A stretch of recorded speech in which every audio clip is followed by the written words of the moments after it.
So, dun sa kabila, yun po yung transmission support at saka yung sa ilalim. So, meron po tong tatlong support yung ating kotse na o yung ating sasakyan na Mitsubishi Mirage. So, G4 or yung hatchback. So, kapag magpapalit kayo ng tatlong support niya ay ito, engine support, transmission support, tsaka yung pangatlo na support na sa ilalim.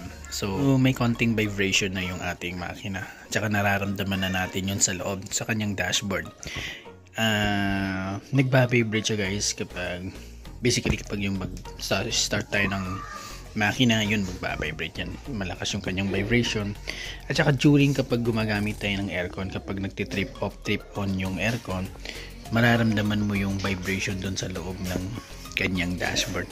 Tsaka sa pag tumatakbo guys, meron siyang parang kumakaldag-kaldag, is napakalakas na ng vibration. Tsaka meron ng ingay.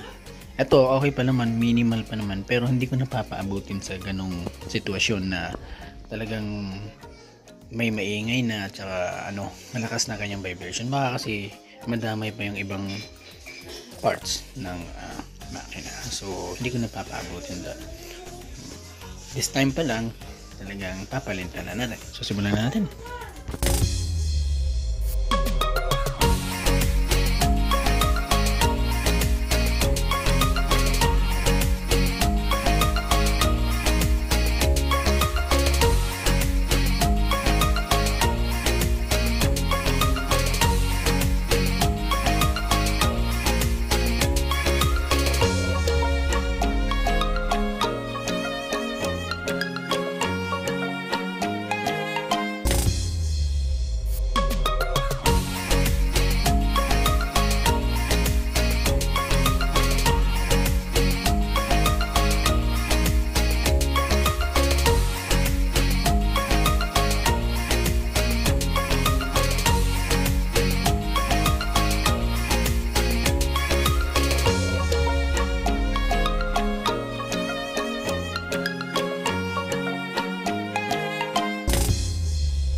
Alright guys, so yan, nakabit na natin yung transmission support. Alright, so nabalik na natin yung kanyang battery. Medyo nahirapan tayo ng konti sa pagkakabit ng kanyang transmission support kasi marami siyang mga bolts na talagang kailangan ikabit. So yan, as you can see, wala na yung kanyang vibration. Ayan o. So yun, nakabit na nga natin dati yung kanyang engine support. So sinunod naman natin yung kanyang transmission, and lastly yung kanyang dun sa may banda sa ilalim, yun yung kakabit naman natin. So yun, nawala na yung kanyang vibration, so okay na. Kukumpletuhin natin lahat ng kanyang mga support guys. Ito yung nga pala yung transmission support guys, tingnan nyo to guys. Oh grabe na ito, tingnan nyo grabe yung kalawang. Tsaka natanggal na yung nakakonect niyang isa ito. Grabe, tanggal na. Yan. Supposedly dito yan guys oh. Dito yan. Dapat nakaganyan yan. Tingnan niyo, natanggal na. Ano pa